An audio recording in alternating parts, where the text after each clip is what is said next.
Namaskar. It's a pleasure to bring this edition of the Leadership Dialogue series for the Saraswati Sangam project. And we are at a beautiful location here today to talk about a somewhat unusual topic of aping the West for pleasures. And once again, I have Dr. Shrikant here for a conversation to understand what we are trying to put forth in this topic of aping the West for pleasures. So I think the best place to start would be to question what do we mean here by aping the West? Dr. Shrikant, if I can put that to you, help us understand what do we mean when we pick out on aping the West for pleasures in this aping reference. Namaste to our audience. Uh, to answer your question, when I think about aping goes against a very grain of originality and an individualistic style of living one's life. I find that to be a dichotomy here. And I think the dichotomy is essentially when you talk about aping the West, you're talking about copying a culture where people are extremely individualistic and uh, they dictate on their own terms on how they will go about their activities. And I find it strange that people, despite wanting to be individualistic and wanting to live their life on their terms, are aping a culture that is essentially defined by individualism.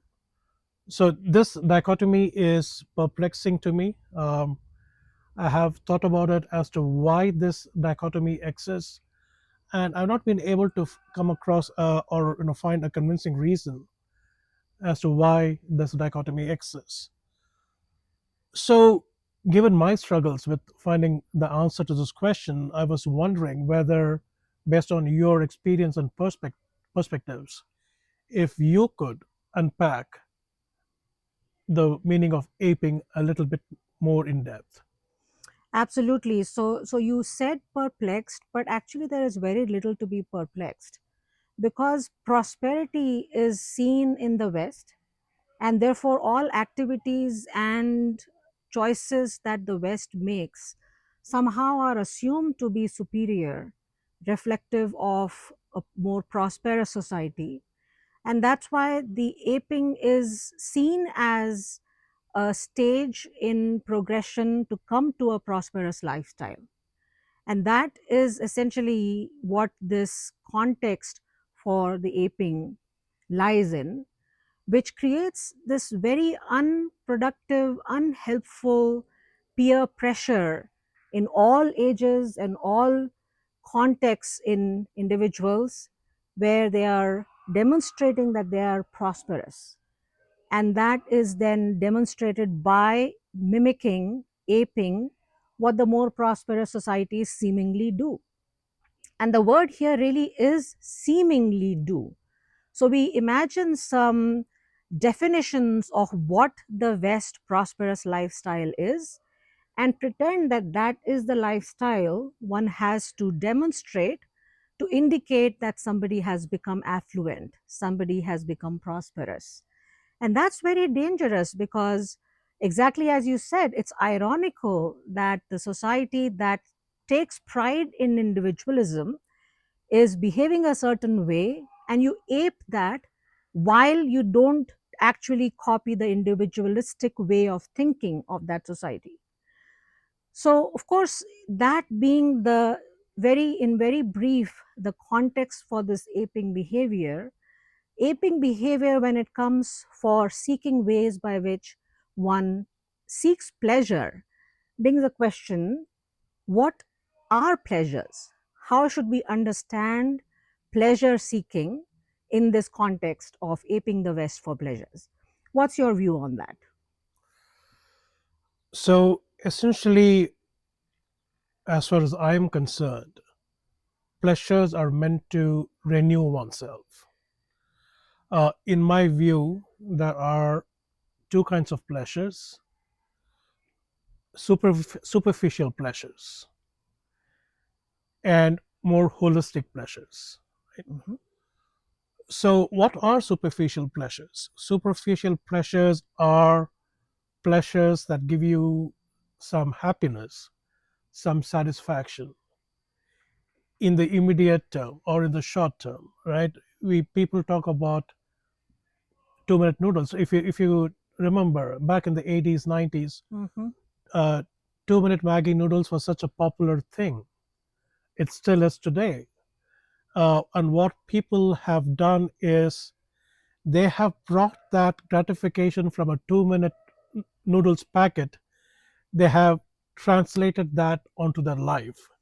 So what people are looking for is a 2 minute gratification. They want instant gratification, and though that instant gratification is provided by these superficial pleasures, whether you talk about drinking or you talk about drugs.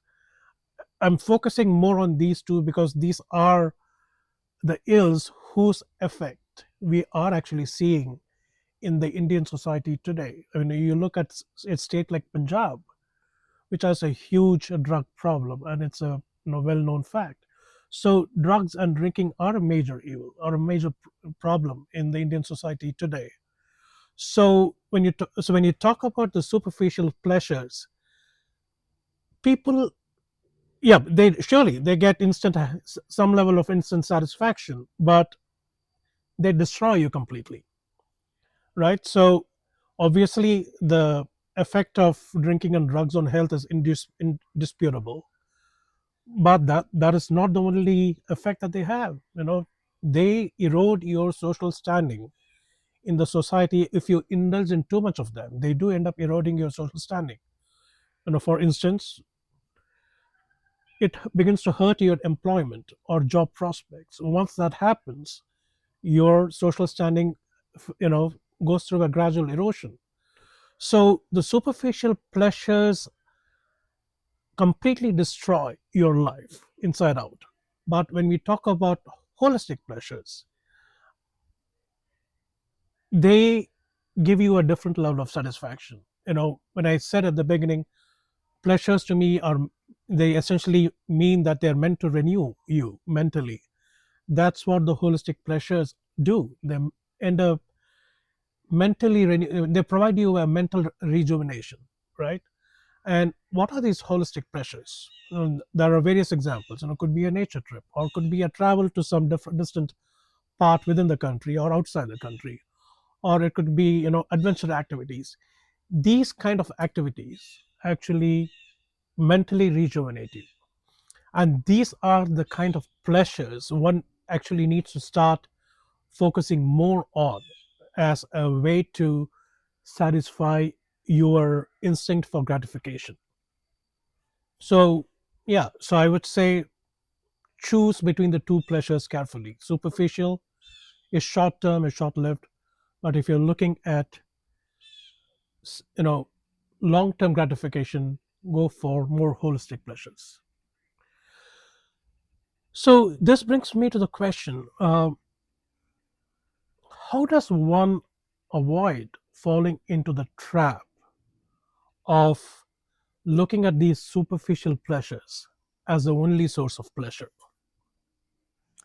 The trap is in, as you said, in instant gratification. The trap is in not pausing and thinking what you're doing. And when you don't pause to think what it is you're doing, you are find and seek simple solutions, quick solutions, easy solutions. And that's where the superficiality comes from. So the trap is to avoid superficiality.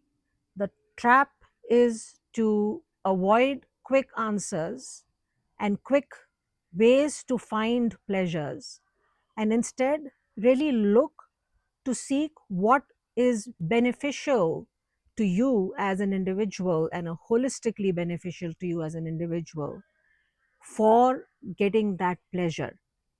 And the key point, as you said, since we are talking about aping the West, and earlier I said seemingly understanding what the West derives pleasures from, that's an important question. So the West doesn't only derive pleasure from activities of drinking and drug use.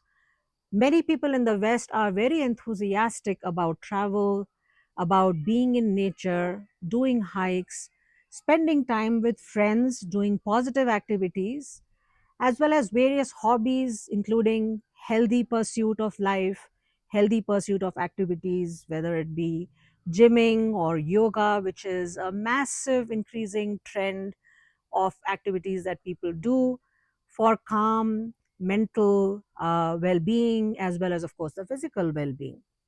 So the question is, are you pausing to ask, what do you genuinely care for? Not because of peer pressure, not because the neighbor or the classmate or the colleague is getting something or doing something for pleasure, but really asking for yourself, what is it that you would care to do that will give you genuine pleasure, genuine happiness, and is going to be genuinely good for you in the holistic and long term sense, rather than looking to have instant gratification, some supposed means of pleasure and joy and whatever enjoyment you're seeking. And that's the trap one has to come out of. Not looking to the West to pretend what might be good for you, not looking at your neighbor to pretend what might be good for you, and pretend that by showing certain behavior, you would be seen as somebody who has arrived. So, with that, we would wrap up today's chat. This is a very important topic because it really takes away a lot of opportunities of creating a good environment, a good friend circle, and a good healthy habits to be a functional and happy child or adult. And it's important to understand how your behaviors may be affecting you and others around you. So we wrap up this topic and hope it is of some food for thought for all our audience. And we hope that we will come back with another interesting topic of discussion in our leadership dialogue series. Namaskar. Namaskar, and thank you for watching us.